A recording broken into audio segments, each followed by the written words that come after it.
I want to have something fun tonight, but like that's not available for whatever reason. And sometimes it helps if I can stop and be like, what is this time good for? I was performing just in case I was about to get discovered. I feel like every day I wake up and I don't own a shirt. And yet I have drawers full of things. Okay, but things are naturally moving around during Yeah, but I will sets, rearrange them. I haven't really had a friend circle in many, many years. Hey, welcome back. We're Not For Everyone. I'm Jess. I'm your lover, and I'm here with Caroline, the hater.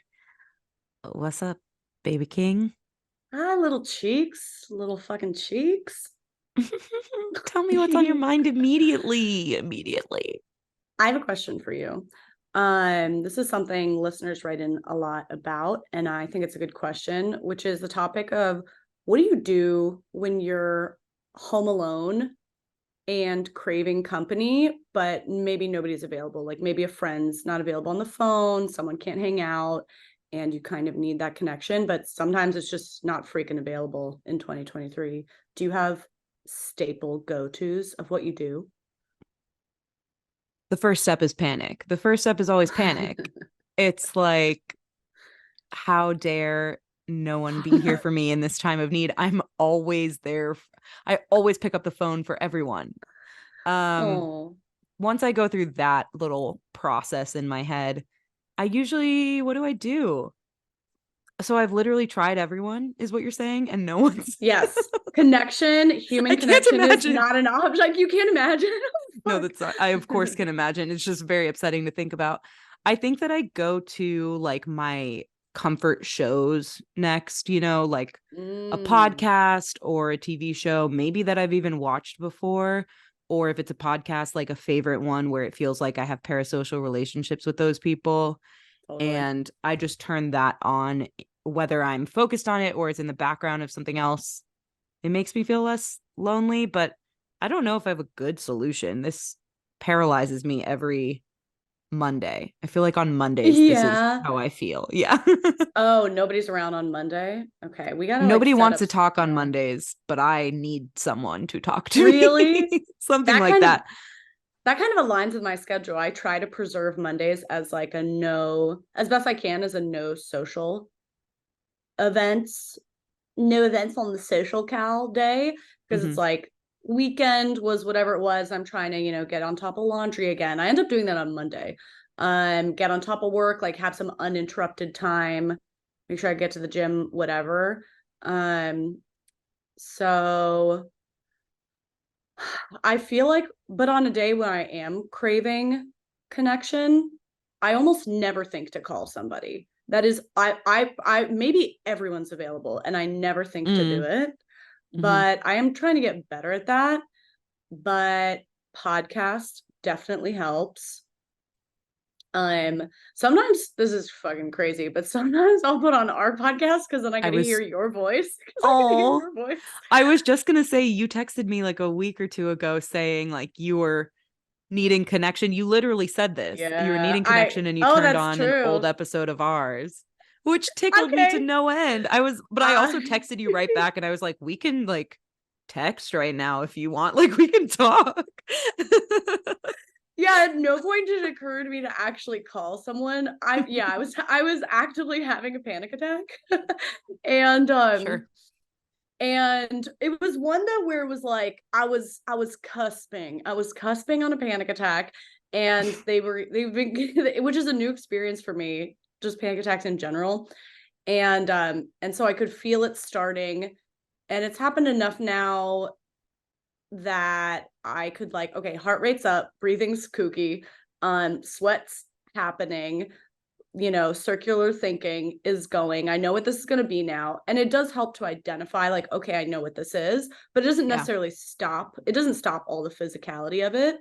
And in that moment I put on, it was your solo podcast had come out. That's why it was good. I don't want to hear my fucking voice, but I got to listen to Jess talking, and I started organizing. And that has been something that sits really well with me when I'm anxious or depressed, or it's like I need to dig into something, whether it's digging into talking to someone or connecting. like doing something physical, I can get really, really focused and immersed in a task. Like I think I just organized this junk dresser. I have 3 drawers of junk and my camera stuff and podcast stuff and whatever. And I spent hours organizing it. And by the end of it, it was it was a functional state of a panic attack. It kept it from getting worse. It kept it from totally snowballing. I was listening to your voice and I had something physical to occupy myself with and something to focus on. And that felt like a great solution, actually.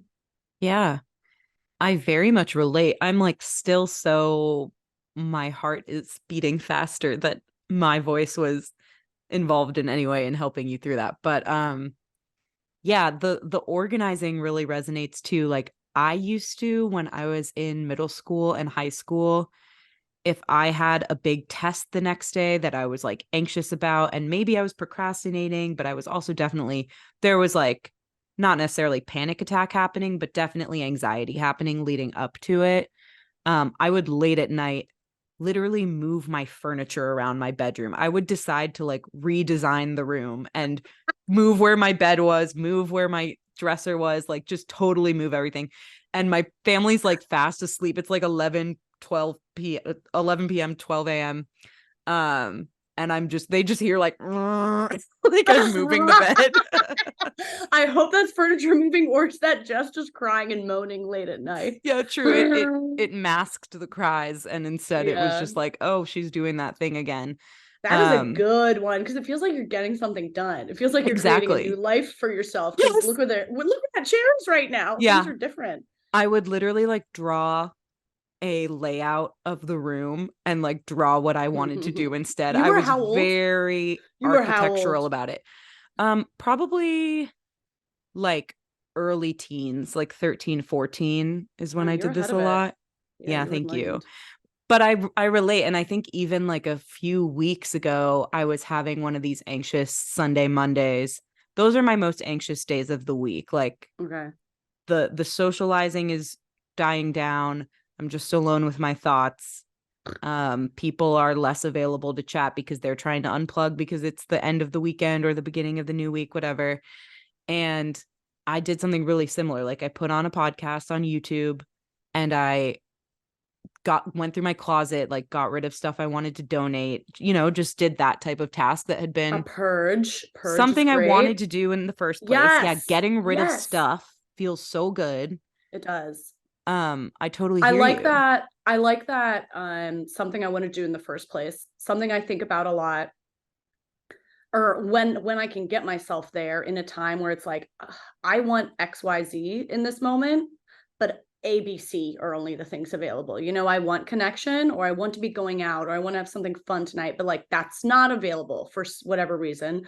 And sometimes it helps if I can stop and be like, what is this time good for? Okay, this isn't the moment I was looking for, but what is the opportunity here? And maybe it's not as dazzling, but it's like, okay, I can finally clean out this thing or organize that thing or work, get ahead on some small task or project, or sit with a book and pretend, learn to read for once, or something. Like, what is this time good for? Even if it's not the time I would choose. I think sometimes it helps me feel a little less disappointed in that moment and helps the time pass a bit. I do love rearranging furniture. One time I was tripping on mushrooms with 2 of my friends. We were hanging out in my apartment, and the entire time, I don't know why, it was just like a drug fixation, like a trip fixation, where I couldn't get over the layout of the living room. And every like 3 to 4 minutes there'd be a pause, and I'd be like, are you guys feeling weird because of where that stool is? And they'd be like, no. No one's thinking about that. No. And then, but I would like, it would be the thing where like I couldn't think about anything else. I'd have to get up and I'm like, I'm just gonna move the stool, and then I'd sit back down, and then there'd be like another pause. I'd be like, you guys are sensing well, you guys are feeling the energy of that blanket folded wrong, right? They'd be like, no, but you can move it if you need to move it. Yeah, that's I very much relate to that. I think the other thing that helps is like repeatable movements or repeatable things. Yeah, like knitting, or one of my friends. Do you remember doing GIMP when we were Oh growing my up? fucking God. Oh my fucking God. I wasn't that into it, but I did do it. And I remember sitting in like the carpool line at elementary school Hmm. pickup and doing GIMP. Did other people do this, or was this another Yeah, weird thing we did at our school? it other people did it, and I know that because I have friends now who are my age and have like revisited doing GIMP, like doing making these little keychains Wow. out of GIMP, which if you Can you don't know what explain that what GIMP is, is? Yeah, not a yeah, GIMP suit, not a GIMP suit, right? is a That's GIMP something suit different. even a thing? I thought a GIMP suit was like a head to toe latex bodysuit with sex holes. Okay. I I'm gonna look it up. trust, I believe. I Am I crazy? GIMP I suit. mean, I know I can picture I'm what you're correct. saying. Yeah, yeah, GIMP yeah. suit. Google it. Okay. GIMP suit. Okay, so not that, at least in elementary school, not It's not that. that, but it's kind of that because There were sex GIMP is holes. this like plasticky rope that we would like braid and knot in certain ways just repetitively to create whatever, like you can braid it and knot it in different ways to create a shape with it. Some people got really fancy with it and would create like something that looked like an animal. I didn't know how to do those ones. I just knew how to do it kind of like straight and long, and I would turn it into a keychain. Why is straight and long such a funny tagline for you? Yes. Yes. Straight and long. Straight and long. um But yeah, but like to make a keychain, or I feel like you could kind of do a friendship like a bracelet. It's bracelet. yeah, it's in the realm of friendship bracelet shit. But it Sure. was Yes, it is. rubber. It was It's rubber. rubber. You can look it up, and there will be like 90s nostalgia stuff right there waiting for you. The reason I think it's similar to a GIMP suit is because when you knotted it up and created your keychain out of it, there were these little holes, and Yeah. it's like quite satisfying. Anyway, Okay. I have a friend who has returned to doing GIMP, and I saw them doing it the other day, and I was like, That's I cute. want to do that. That seems like a Yeah. good like meditative process, just like Yes. repeatable, doing something with your hands. It's almost like fidget games and Totally. fidget toys and stuff, like just having something to keep your hands busy. Yes, I really think it is something to fully absorb your attention, both physically, mentally. It does so much for you. I don't know if I necessarily have something like that right now, but that makes me want to do a little gimping. I think the organizing is a good easy one where you don't I think that's kind of my equivalent. Like I know what I have to do next. All the stuff is here. I don't have to think too hard. You can do a little bit of like subconscious processing while your body is physically engaged. Like a Mm-hmm. lot of healing that happens, I think, when you're gimping or knitting or whatever. Folding Almost similar. laundry. Yeah, folding laundry. That's cute. That's nice. I Yeah, like I it. like that. Um, I'm interested in the fact that panic attacks are like newer for you. Um, Mm, I don't know. Not we don't need to yeah. get into the reasons why necessarily, but how did you realize that what was happening was like different from other ways that you've maybe reacted in stressful or anxious situations before? Like, how did you determine, oh, this is different and this might be a panic attack compared Ugh. to what else you've been through? I actually didn't realize it for a long time. It's happened to me. It's not something that I'd recognize that was like a big part of my life. I felt much more like a depressive, and panic wasn't as much a thing.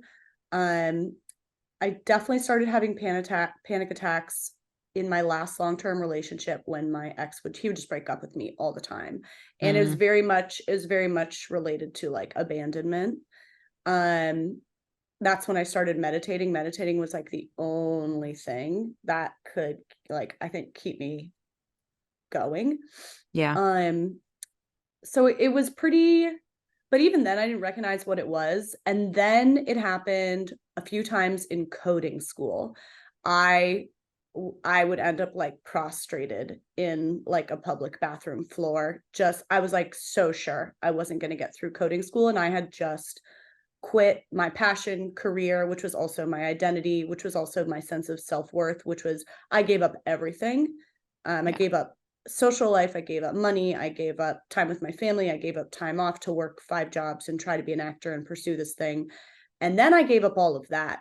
And I was like, I'm just going to have a fucking job, and went to coding school, not because I thought it was a passion, but because I was like, it's something I can tolerate.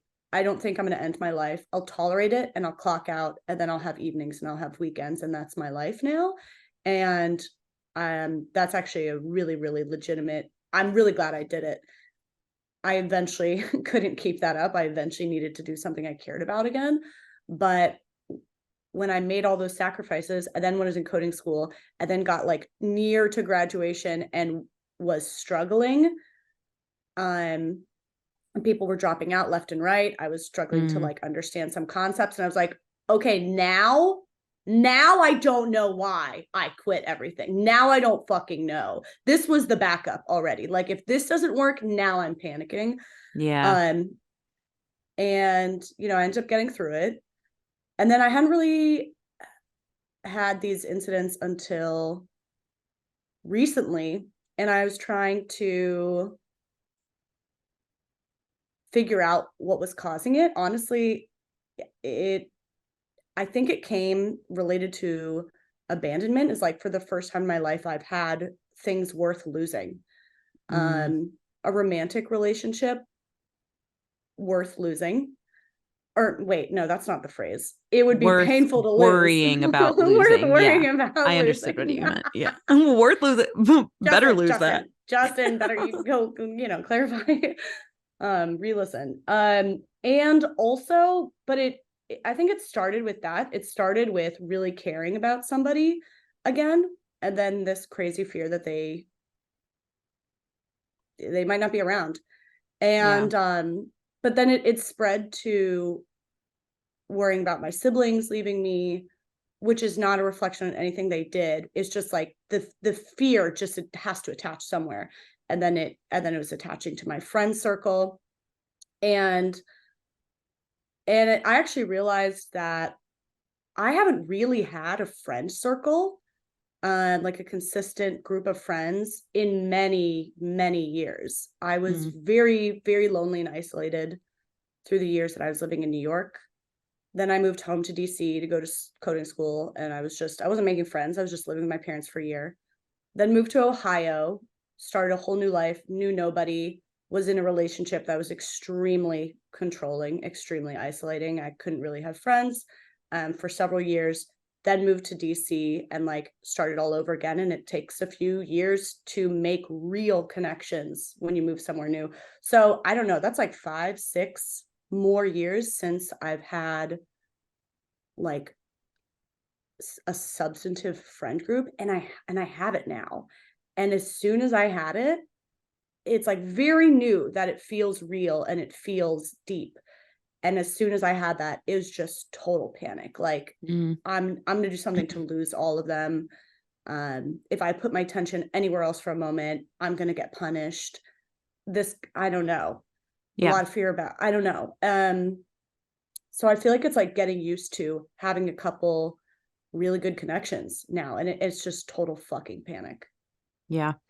So funny how something that you wanted, that everybody wants, really, connection and love and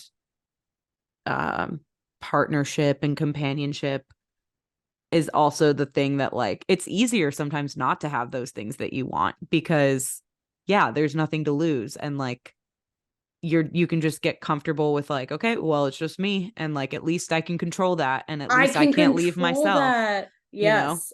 I feel very, very comfortable living alone, and I wasn't unhappy living as a solitary person. I hated it when I was younger, and then I feel like I did so much time alone that I'm like, that's where I'm comfortable. I'm comfortable relying on me. I'm comfortable not talking to anyone for extended periods of time. Like, that's very comfortable, and it's in my control. And it's very scary to have the capacity actually to like let people down now. I think it's what it is. Yeah. But I guess it's also like, that's something that you can work through and is pushing you to grow, like these panic attacks and the struggle you're having with this new phase where you kind of have a lot of the things that you've been wanting. I don't know. There's a way to reframe it and shift it as like, this Oh is pushing yeah. me to grow because I do have things that I know I want and I know I can hold on to and like I know I'm worthy of. Or maybe you have to remind yourself of that, but like deep Hmm. down you can get there and it's a good place to get. Um, so there was something else I was gonna say. Oh, well, this is just an aside, but it's related.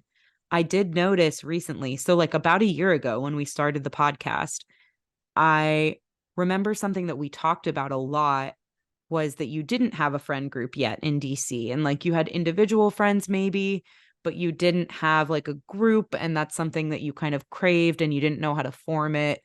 And now it's like lovely to hear you talking about the fact that you do have that, but I also observed that on my own a couple weeks ago. You posted on Instagram, or Abby posted on Instagram or something on stories, like a group photo of like 4 or 5 girls, and I've met some of them through you at dinner or drinks or something.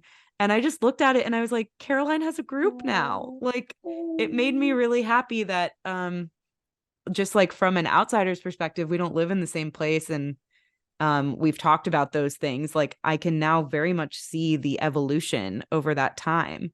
That's so So sweet. you should be proud of that. Like that's a big That's so deal. nice. Yeah. That's so nice that you even could see that change. Let me tell you what, because I want to share the fruits of my learnings with people.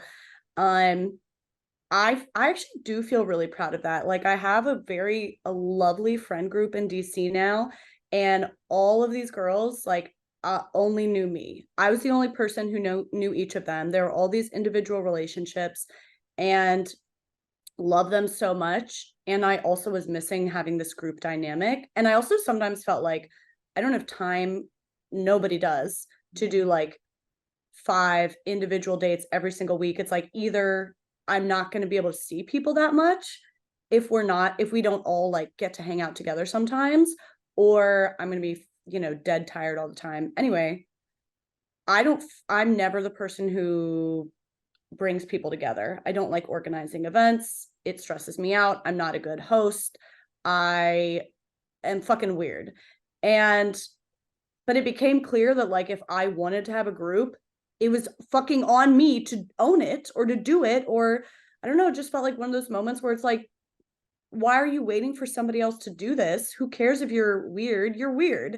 Mm-hmm. And it took it's like still congealing, kind of. That's a weird word to use, but it's still congealing, Yeah. It's solidifying. setting It's in the fridge setting. for a few hours. Yeah. The And if pie. that's totally this fucking friendship pie is still setting. Um, but if that's something that anyone's working on, or like any dynamic of bringing disparate worlds together, I want to say my reflections are that like it takes a long time for it to stop being uncomfortable for people. Like it's you're facilitating a bunch of dates for everyone. You're helping Mm. everyone date each other, even if it's platonic. And I felt like it took a lot of people meeting each other a little bit at a brunch, a little bit at a party, a little bit at a dinner, a little bit on a walk. And it took a lot of reps for it to actually feel like anything was happening at all. Um, and now it's kind of building on each other more. I think some of my friends are like, they have their own side friendships and they're getting to know why we all are here together. Um, and I don't know, it just like, it's been interesting to see. It kind of feels like other things you do for your long-term health that you don't get immediate rewards for, and then all of a sudden it doesn't feel like I have to push it, I have to own it. I don't know, it's been nice to reflect on and be like, it is possible. I don't think of myself as someone who's good at it. I don't think of myself as someone who wants to do it. And it also had this feeling of like it being impossible, nothing was happening, nothing is building, and then slowly it is. So if that's something you're like, well, I can't do that, yes you fucking can. Yeah. And you'll be happy that you did. Yeah. I love it. I love it. I've always been somebody that really enjoys bringing all my people together. And Yes, you're a it's funny star. because people who don't like that look at it and think it's crazy. They're like, you're having a Huh. birthday party with 30 people, and it's like people from school and people from work and people from this and people from that. And I'm like, hell yeah, like just show up and have a good time. Like, Yeah. I think what's enabled me to do that is that for whatever reason, it's a little bit easier for me. It's actually gotten harder in recent years, but like in my 20s, it was really easy for me to just like bring people together and not worry about if they were having a good time or not. I think what makes it Yeah. hard is if you're going to be like analyzing everything and worrying, are they enjoying it? Are they getting along? Do they have enough to talk about? Do I need to like intercept and throw them a little conversation topic to help move this along more? Like, how can I get them to connect? Um, that is something that like there's a role for it. Like sometimes it is helpful to do those little things, but there's also something to just like throwing things together and seeing what happens and like letting go of the outcome um that has Like worked they're for me in the adults. past. Right. I think that's They're something I adults, show totally up. worry about that. And I think that's what people tell me. They're like, these are adults. They're responsible for their own happiness. You gave them the opportunity to come to an event. Yeah. They're responsible for fucking entertaining themselves to some degree. And I get it. I intellectually, I'm like, I know you're correct. I know you're Yeah. correct. It's just hard. Like, I don't know. What do you do? What do you do? What do you do? What do you do when it's weird? What do you do when it's literally just one time I tried to host a New Year's party like 2 years ago. I tried to host a New Year's party and it was so weird. Somehow it was like we all ended up just like sitting in this large circle. It was so weird. And I didn't even own a speaker for music. And Oh, first of all, I learned all these technical features that are like really important to it not being weird, such as like there should be some hum of noise to fill the background. sure. And I didn't have a speaker, and it was so uncomfortable that I kept being like, guys, don't worry. My friend is bringing a speaker. My friend's bringing a speaker. The speaker's on the way. And then eventually one of my friends was like, you could just start playing music from your phone. Like, that's how bad it was. They were like, please, like, let the dishwasher beep. Like, can the microwave go off? Please let some noise play, even if it's from your fucking phone audio. And I was like, Yeah. oh, that's true. That's true. So that's the amount of weird. That's the amount of weird I can hit. And What do I you also do? think it depends on the people. It depends. There's so many factors. It depends on your relationship with the individuals who are there and how Which will be strong weird. those connections are. Yeah. It depends on whether those people are people who are comfortable in a new environment and can just like kind of flow Yeah. and be themselves right away, or if it takes them time. So I think it depends. Like there's still different connections work differently. Like some people in my friend group, I'm able to bring anywhere and not worry about them. Other people, I'm like, okay, I'm gonna have to. I not in a bad way. I just know that this person's someone who takes a little longer to open up. I probably am gonna like stay closer to them at this event that they've never met people at before. It's something Nice. I know people think You'll about that invite when they're them? dating. You'll invite Um, them? I invite people. I invite people everywhere. Sometimes I'm like, I'm that person. I wouldn't invite me places. Well, I guess that's where I'm pretty good at like if they don't want to come, they can say no, you know? True. Okay. Agreed. Um, Okay. and Okay. I do try to make people very comfortable to decline plans with me too. Like I'm like, hey, I'm going to this thing. Do you want to come? There's this meme online that makes fun of the phrase no worries if not. And it's like, actually, I'm so worried. Like only anxious people say no worries if not. But I genuinely Oh, mean it when I say no worries if exclusively not. worrying. No, exclusive worry. Exclusively, I'm worrying. I Uh, genuinely am like, truly, you don't have to do this. It's just I'm doing it and it seems fun. Do you want to or yeah. not? I don't Because even care if you show up. Delete my fucking number. Like, I don't care if we ever talk again. Is that's that how I chill? feel. That is Is a little that bit how I chill? feel. Cause I'm like, if you Really? are going to show up and not be open to it and not have a good time, then like, don't come. Like, but no, be able to Yeah. predict that about yourself a little bit. And so I don't know. It's nothing I'm saying is like, the golden bullet that just like makes this easy. There are so many factors, but I I know you're good at think this, though. I like hearing letting about it. go of like other people's just letting go of like are they going to be okay because Yeah. that's on them, and it's really hard to do that, but I think it leaves space for this stuff to happen more organically because like you're saying now it's at the point in your friend group where like two of them are texting and you're not even in the text thread anymore. And that's like exactly where you want it to be. Like, you guys be I friends know. too, have your own connections. I don't need to be holding everyone's hand through this. And then it'll be more fun when we all get together because we all have our individual closeness.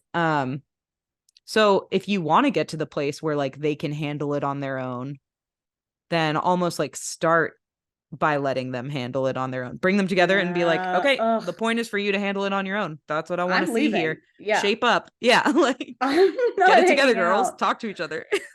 Are there things, do you have other like hostess tips that you're like, I gotta do this, or I like to communicate this, or like never wear this kind of shoe, or like, I don't know, like, what do you do? What do you do to make it work? Yeah. What do I Anything, do? anything you love to do? Because this Um, is definitely a talent of yours. I am thinking about this because I'm planning a little holiday party at my place, like in December before Christmas. Yeah. And I'm inviting like kind of my usual suspects, but then also going a little bit broader. Like, some of Ryan's friends are going to come and his brother. And I'm really excited about that. I'm like thrilled that they're going to like loop into it too.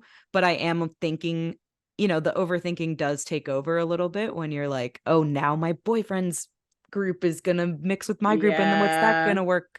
How's that going to work? So, I mean, I do think part of it is just like, I know that my friends are cool and can talk to people and are fun. So I'm not super worried, but I want to create an environment where that feels good. So I don't know, music, like you said, key, curate a playlist. I love making different playlists for different parties, even though Okay. they usually have like pretty much the same songs on them, but just What's a titling them for that go-to? party. Is there like a go-to? Okay. Is there a go-to radio that you'll put on, like a Spotify radio that you're like, if I don't have time to curate a playlist, because that's not me, that's not my life, will you just be like, I can put on this radio and it'll be okay? Because I always put on something Yeah. weird. One time I was in a car. Okay.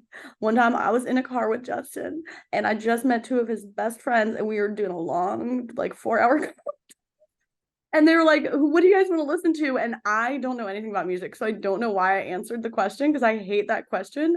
And I was just like, I was trying to pull the air. I was just like, what about Cautious Clay, who I love? I love Cautious Clay too. And they put it on, and the first song that played was Wildfire, which is like a deeply romantic, like a deeply romantic, sensual song that we all just sat in silence and listened to in the car. And eventually I was laughing so hard. They were like, are you well? And I was like, this is so romantic. You have to just call it out when shit like that happens. They There's changed nothing it. else to do. I let it play for like a full like minute and a half and just giggled myself. Eventually someone changed the radio. So even that I can't do. Give me a radio. Okay. Chingy radio. Immediately vibes. Chingy? The fuck is that? What's Chingy? Chingy is like a hip hop artist from when we were in high school. That was mostly a joke, but you didn't get who Chingy was, so the joke didn't work. Chingy. It's not okay, so I shouldn't play that because I will play whatever you tell me to play right honestly, now. I will play my next party.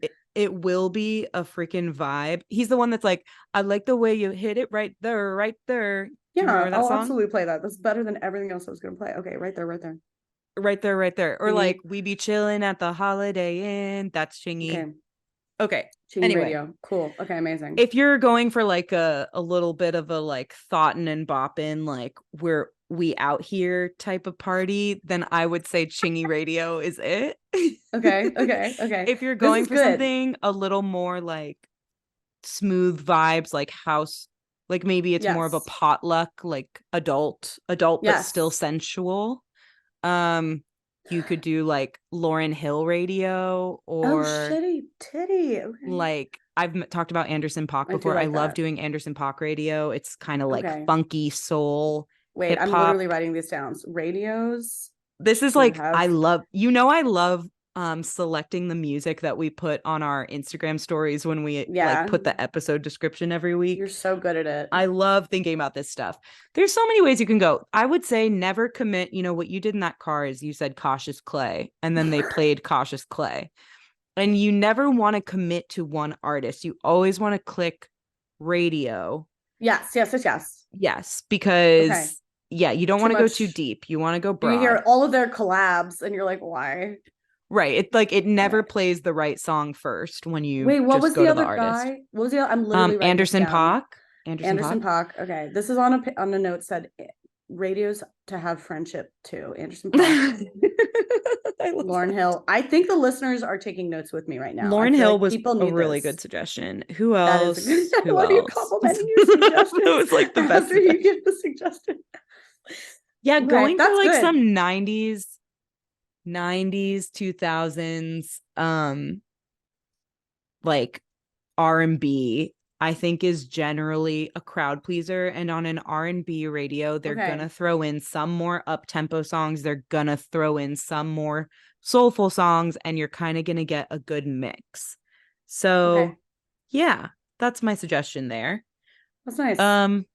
The drinks should be plentiful. You never want to be running out of anything, whether it's food or drinks, like depending on what your party is. So like definitely overbuy or ask people to bring. Sometimes people like to participate and feel a little anxious if they're not like contributing to your party. So if you give them something to bring, that makes people show up and feel a little more relaxed because they're like, okay, I helped. Now I can like be fun. Does that make sense? Okay. Yes, it does.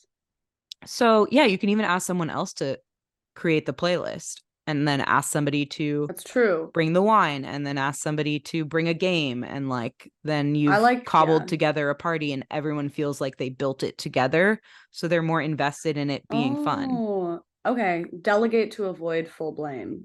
Yeah, that's another way to put it. No, this is actually, I love these tips. Okay. Yeah, I love hosting.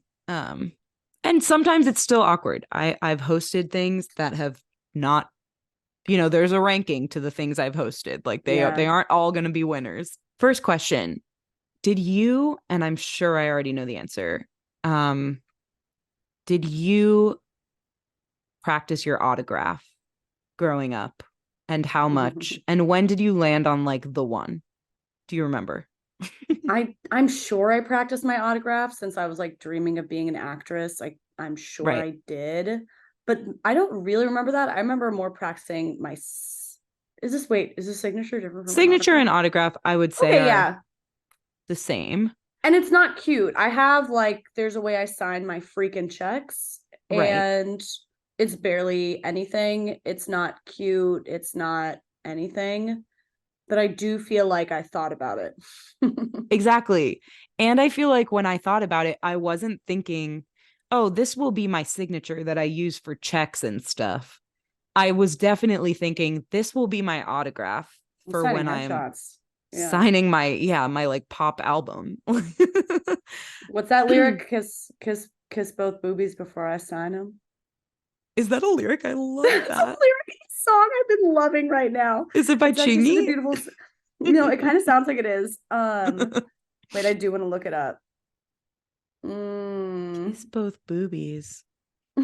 I don't even know. I don't even remember what came after that. I just like that part. It's in a Baby Rexha song. Hold on. It's so funny. Kiss both boobs right before I sign them, as said by whoever sang on The Way I Are with Baby Rexha. Oh, okay. Kiss both boobies before I sign them. Yeah, that's what I was practicing for. Put it on the merch. We can't take that, but I hope it's on her merch. Okay, the related question to the autograph thing is, did you ever walk around like a Loman's with your mom and just start singing or dancing or being cute or whatever it was in case a talent scout was there? Oh, no. Wait, Loman's is like a discount in case anyone doesn't know. It's like Loman's like TJ Maxx. Yeah, it's TJ Maxx. Nordstrom Rack. Yeah. In case a talent scout was like hiding under the cash register at Loman's or like in between the racks of clothes. There was a good 2 years when, if I was at the mall at Limited 2, if I was at Loman's with my mom, she's buying bras.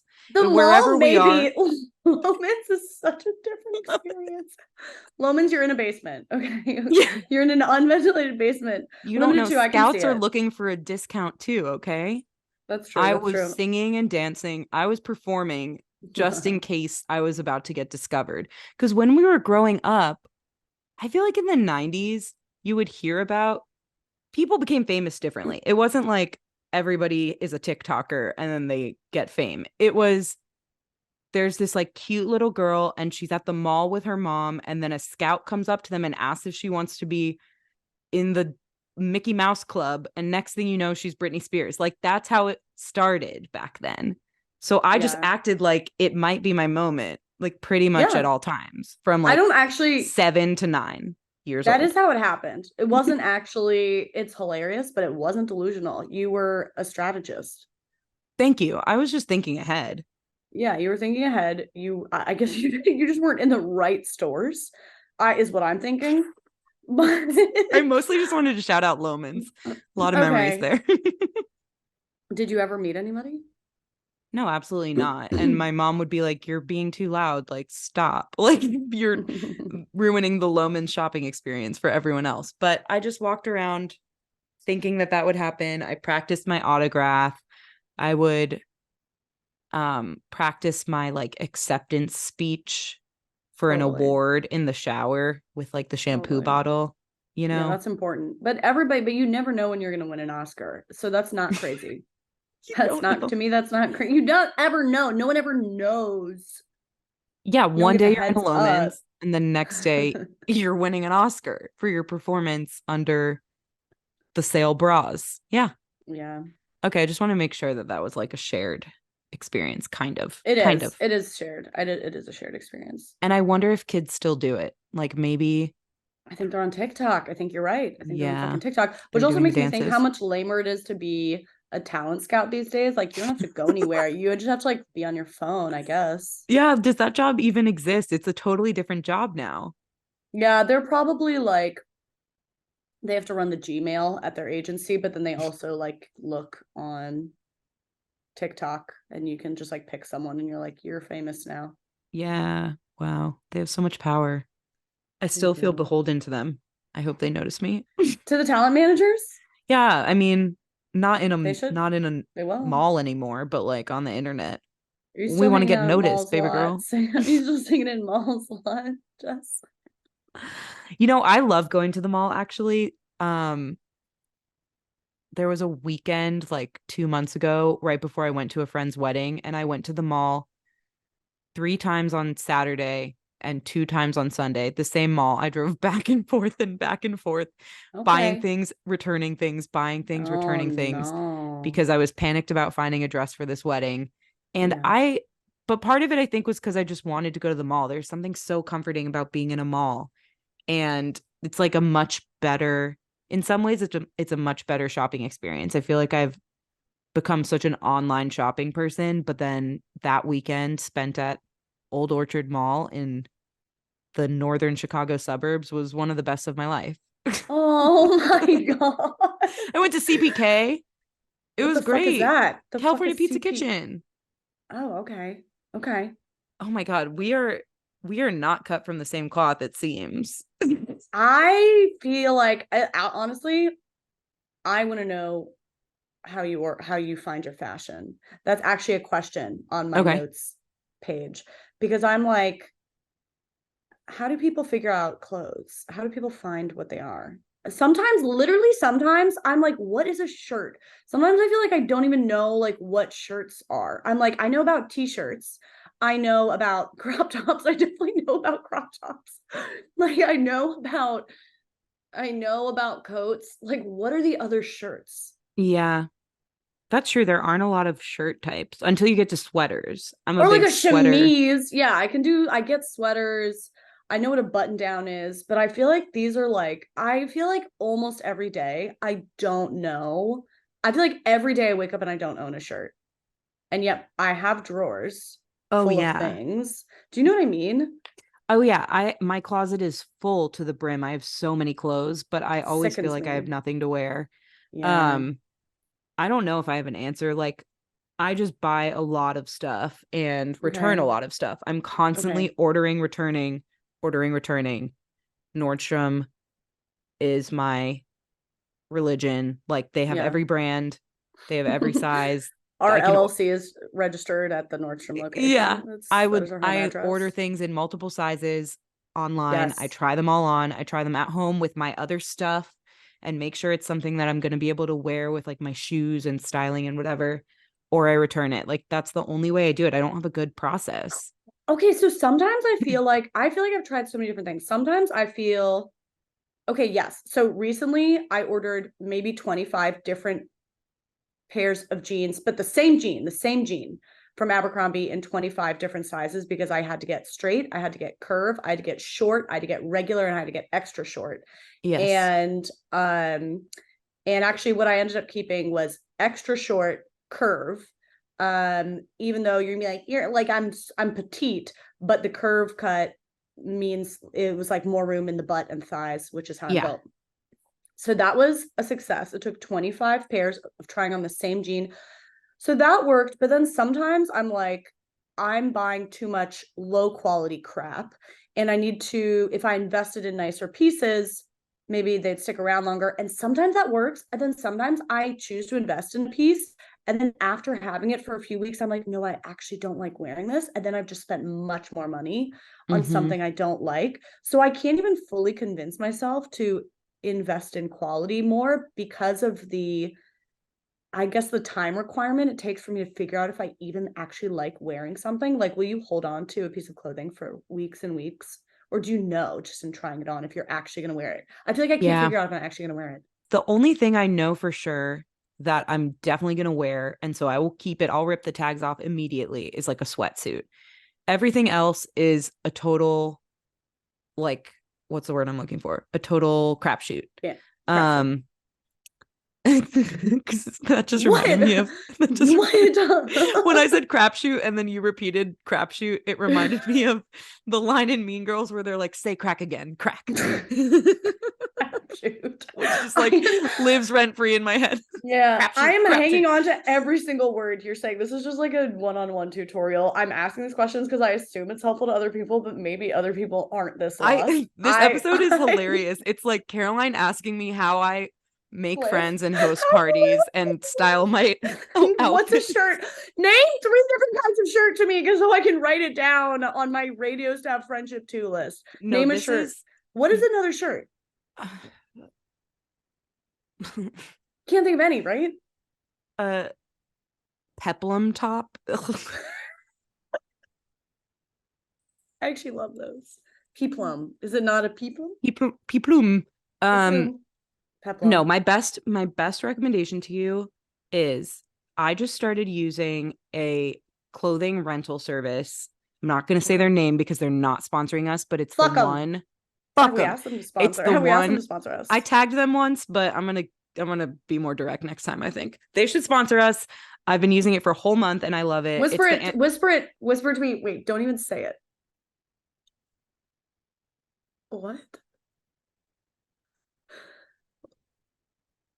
Okay, no, I don't know. I don't know what's happening. It's owned by Anthropology. I'll say that. Like, people can look it up. But that's a secondhand or no rental. Okay. So it is the best thing. Wait, should we just say it? What are we saying? I don't know. I'm being weird. What is it? Say it. It's called Nuuly. Nuuly. Now I'll spell it for you. I'll give all the details. Nuuly. Is that not like a pregnancy tool? It does sound like that. What am I thinking of? Okay, it's not. Doula. Anyway, doesn't that have like the U's? W's. Anyway, Nuuly, we've got the U's. Okay. It's really changing the game for me. So basically you pay $89 a month. You can pause it at any time and like skip a month at any time. And you order 6 items from their catalog, which is like, it has everything. It has Free People. It has the brands you would see at Anthropology. It has Good American Jeans, Madewell stuff, like all the brands that people our age are buying, really. They have online on their app. You can choose 6 of them, add them to your cart, and they get shipped to you for that month for $89 for all of them. You keep them, you wear them for that month, and then you send them back, and then you do it all over again next month with new items. Oh, wow. The other great thing is that if you really, really love any of the items, you can buy them and just keep them instead of sending them back. And you can buy them at a discounted rate because since they've been worn by others who are using the rental service, they're a little bit less costly than they would be at like full retail price. So for example, does your $89 go towards that, or like you're paying the $89 to rent it for a month if you want to buy? Okay. Yes. And then you would pay an additional whatever the price is for that item to buy it and keep it. But it's like always discounted from what the full retail price of the item would have been. I see why you didn't want to say their name, because this is the most engaging endorsement. This is the most engaging endorsement we'll ever do. And I'll be very clear. This is a genuine endorsement. This is not sponsorship. Okay. I'm doing it. We're going to bleep it. We're going to add the censor. You should do it. I will give you my discount code. And so you can get, I mean, maybe if I just put my discount code in the thing, everybody gets a discount code. It's like one of those things of like refer a friend and get $10 off, you know? Like HelloFresh. I mean, I think we should just include it because it's valuable to the listeners. Like, we're not getting paid either way. We can just include it. So it's really, really helpful. Share it's a really good, hot girls don't gatekeep. That's what they say these days on TikTok. So that's what I'm doing. It's great. It's great. And like that way you can wear the item for a month, see if you like it. If you like it. If you only liked it for that month, then return it. If you really, really liked it and want to keep wearing it forever, you can buy it and keep it. How annoying is it to send it back? Because that's something I pretty much won't do. They provide the structure, like it gets shipped in this canvas, like boxy bag thing, and you just send it right back in that same canvas bag. So you don't need to figure out packaging. They've already given it to you. They already have given you the sticker to put on it. You just need to drop it off. It's prepaid. You just need to drop it off. I don't have to USPS. Print something. Don't make me. You don't have to print something unless you lose it. But it's really, really easy. It's great. And even I have friends who use it, and they'll do, for example, like the wedding that I was struggling to buy things for. That was before I got an account with this service. But some of my friends who went to that wedding bought or like used their rental that month for 6 dresses. Yo, dog. For $89. And they got to try them on, decide which one they wanted to wear to the wedding, which one they wanted to wear to the rehearsal dinner. And it was all less than it would have been. Wow. To get a single dress elsewhere. To even rent a single dress from like Rent the Runway. It was less than that. They got 6 dresses so they could try them and see what they liked the best and have multiple options. Genius. Sucker. Okay, done. Highly recommend. It's like the biggest hack that I have gained in my life in the last month. Yeah. Okay, cute as fuck. Yeah. Okay, I'm gonna say this. I got a pair of shoes today that I'm very excited about. Tell me everything. And I'm wearing them for you. Oh, you got ballet flats, but like the new 2023 style, which is like the 1700s style. Yeah, a little Mary Jane flat. They're cute. They're really works. If Samantha loves it. Yeah. Thank you for acknowledging. If you're listening to the audio right now, just picture my foot being so fucking cute. You can't even picture that foot. Picture that foot. This is the part of the podcast where we finally pick up energy, and now we're ready to start recording. I know. We have to stop. I know. Okay. Well, tell me more things. Okay, let me consider what I'm going to tell you. Okay. Have you ever loved a man with a goatee? You keep checking in on who I've loved and whether their name is Cecil and they've had a goatee. No, I haven't. I've only loved 2 men. Both of them have beards. Not the same. That's not the same. Not the same. That's sexist for you to say that those things are the same. Yeah, you're right. That was really just grouping men together based on their discrimination. Features. Yeah. Fuck. A listener wrote into us with a goatee. With a goatee. Well, a listener wrote in, I was asking for hot takes, and somebody just wrote in goatee, and I was like, what is there to say? It's a crazy way to live. That's a crazy way to live. It's always wrong. It's always the wrong choice. But I realized I actually have loved a man with a goatee. We didn't like consummate anything, but I did love a goatee, which was worn by one of our high school teachers. I know. Do you know? Yeah, you loved him. I loved him. I I really loved him. I don't know if I told you this. I kind of professed my love to him. I like wrote him a letter before we graduated. I knew about that. I don't know if you told me or someone else told me, but I knew about that. And I respected it because I knew you loved him. I could see it. Somebody called me up. This is not something I was open about. I wasn't like being cute about this. This was like a private hidden love. And I would spend a lot of my time. It was like a 45-year-old man when we were in high school. First of all, amazing person. Everybody loved him. He was and he actually passed away. And he was just this was a wonderful person. What I feel like I can say objectively. Yeah. I do think that my lust was misplaced as a child, possibly. Well, that was just the thing at all girls school. Whenever the 3 male teachers we had, one of them was like 75 years old, so he's off the table. The other not 2, even. You know what I can mean? Make it work. Leave me alone in a room with a chair. I will fucking fall in love with that chair. That was me at 15, basically. Yeah. Do I want to say something silly? Or does you can try. You can definitely try. Read through the fucking pointless things I've written down. Okay. Hit me with your best shot. Things I was going to ask you about. These are the things that matter that I was going to ask you about. I was going to ask, literally, these are the notes I wrote down. Jess, where/how do you assemble your fashion? We covered that. Here's another one. Want to shout out any skincare product you really love? Next question. Have you ever loved a man with a goatee? This is deep stuff. I don't know how deep you want to get. Something I came up with a new bit called, this is a new segment. I know we haven't done segments for a while, but this is a segment called if you want to start segments again now, this is a segment called sex requisites, which are prerequisites to having sex, or maybe to I like that segment. Sex requisites. Okay, I'll give you one.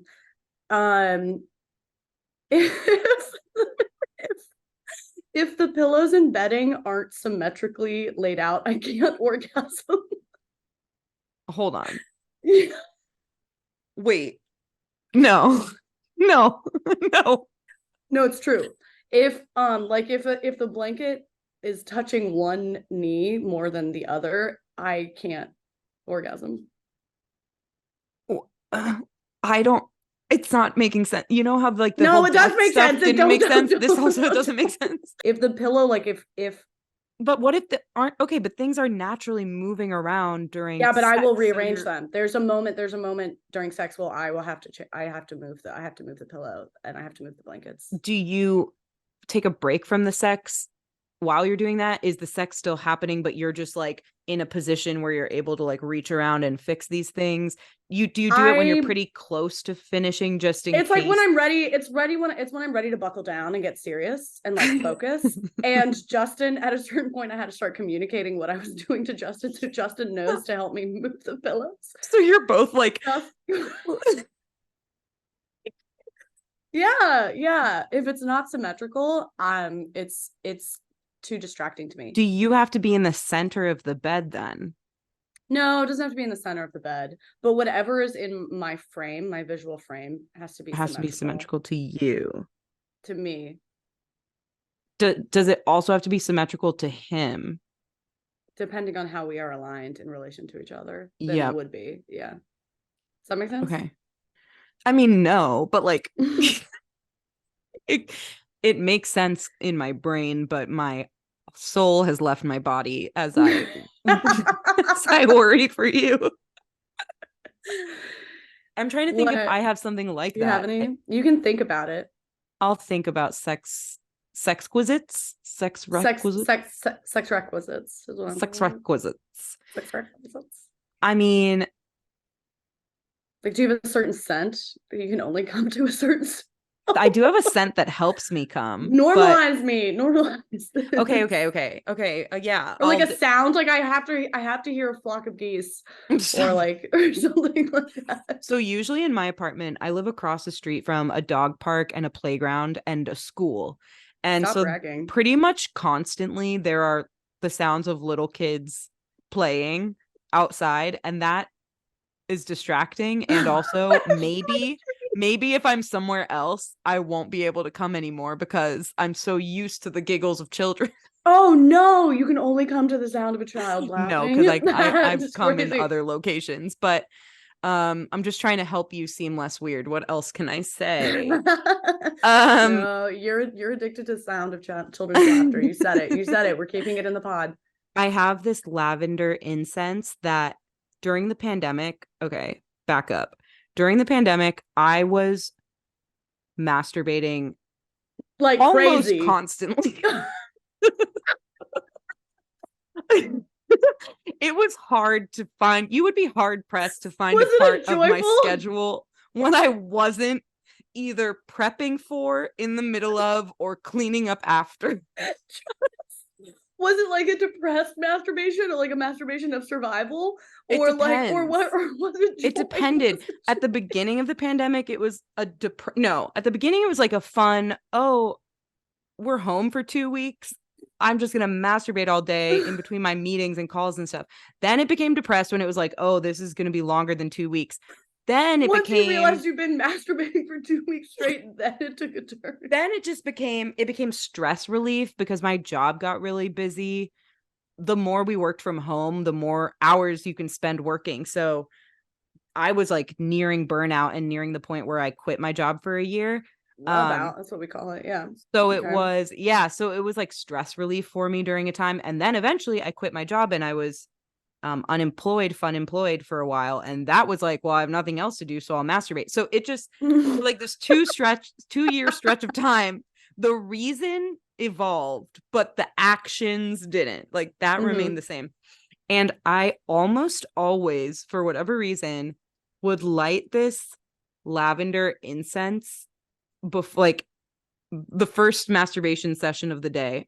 To seduce yourself. Isn't that funny when you set the mood for yourself? When you You're set like, the mood for I don't yourself. know. I don't know if she'll be into this. I don't like So this now, incense.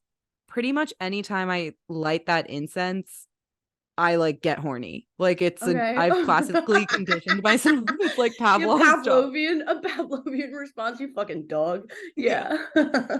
So Woof to that. there's that. It's not a requisite. I can come without it, but like if I I'm prefer. maybe If if I'm maybe like on the borderline of like, am I horny? Like, am I ready to have sex right now? If I light that, I'll get there. You know, if my okay. boyfriend and I are misaligning on our energies and he's ready Okay. and I'm not ready, I'll light the Yeah. incense. I'm ready to go. That's a great sex requisite. Yeah, I think that qualifies. I think Thank my you. Pavlovian, my fucking Pavlovian dog sex association is that I've shared I have there's a lot of ghosts in my life and I have a very hard time sleeping if I'm left alone. And the only thing that could overpower, the only thing that was stronger than fears of ghosts as a young Caroline was erotic fantasies. And so I would just like fantasize in order. That was the only thing that would successfully distract myself. So now fear of the paranormal is very closely tied to horniness for me now, though. Wow, so that actually explains a lot about you, I think. Like if you had to give one fun fact at a like new company holiday party, that's the one. I think it explains everything they need to know. All right, I think that's fucking it. I have one thing. Okay, yeah, then it's not it. Let's go. Okay. It's not going to be worth it. Well, you were just reading some of the things you wrote down to talk to me about. And I'd like to say that my main thing to talk to you about, other than the other topics I've brought up that have bombed, are this is the remaining question for today. Okay. Do you think that thinking you have bed bugs is worse than actually having them? Well, it's almost the same thing. It's the same, if not worse, right? It's basically the same. I remember I got bed bugs maybe twice when I was living in New York. And I remember before I got it reading, I went on like a dark rabbit hole, the Wikipedia page of bed bugs. And it talks about the PTSD. There's like bed bug PTSD. People think they've got like phantom bed bugs after they've had it and you can't relax and every itch. It's like, it's an actual, they talked about it on Wikipedia. And I was like, that's so stupid. That's stupid. Makes and then a lot of sense. Once I got them, you understand. Yep. Okay. Yeah. Thank you for proving that science. It was just a thought that I had because someone, I don't remember who it was, but somebody recently thought they had bed bugs. And then people were also talking about how in France there was a big like bed bug outbreak recently in Paris. Right. And I one time thought I had bed bugs with my ex and we like couldn't we couldn't Figure rest it out. for like a week. We couldn't Oh, figure it yeah. out. We couldn't rest. It was like causing a rift in our relationship. It was terrible. And we figured out eventually that we didn't have them. I think we had someone come and inspect it or whatever. And then it's embarrassing to have someone inspect it and be like, yeah, you're fine. There's nothing there. And we've been going crazy for 4 days. You were So manifesting. I'm not that big into manifesting, but if you want to believe in a life of bed bugs, you can basically create that environment for yourself. Totally. it's amazing the power of the human mind. The power of the human mind, the power of this weak fucking mind. Okay, now that's it. Thank you. All right, that's fucking it. This has been Not For Everyone. You can find us on Instagram, Not For Everyone Pod. Jess DeBakey, you know it's fucking true. The number 4 is in Not For Everyone Pod. I should have said that earlier, and Justin's gonna yell at me. Am I saying the Instagram handle right? Sometimes I just say You're stuff. I don't even right. know if I'm saying. Am I saying the right Instagram You're handle? saying it right. Cool. I really like how fast you're going. Keep going. This is okay, a sex prerequisite. I'm on YouTube. I'm on YouTube. Caroline Winkler. If you're scared at night, try masturbating, or if you entering a pandemic, I guess do it for months on end, as suggested by Jess. We're depressed, and so are you, and it's fine. We can all hang out together. We'll see you next week. Bye. Oh, edited and produced by Abby Newhouse. Merch coming soon.